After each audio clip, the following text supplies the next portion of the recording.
చేస్తానని చెప్పి ఒక్క అవకాశం అని చెప్పి ఇంతవరకు కూడా మన అన్నమేడు పంచాయతీలో ఎక్కడ కూడా అభివృద్ధి కార్యక్రమాలు చేసిన దాఖలాలు లేవు. ఇక్కడ ఎస్సీ కాలనీలో కూడా ఈ వాటర్ ట్యాంక్ కట్టించింది.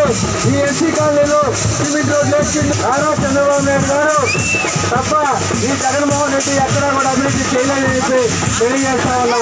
మీరు దయచేసి మోసపోవద్దు.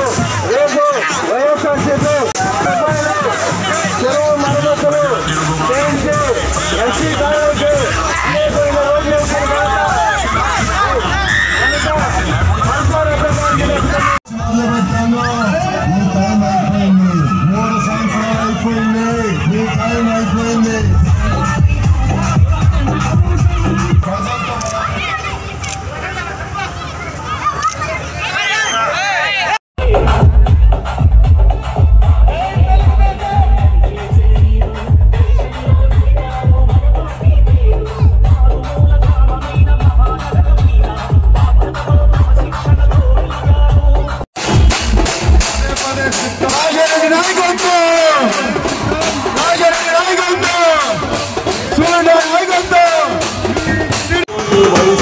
మడత పెడితే మా టీడీపీ కార్యకర్తలు జన సైనికులు కుర్చీలు మడత పెడతారు.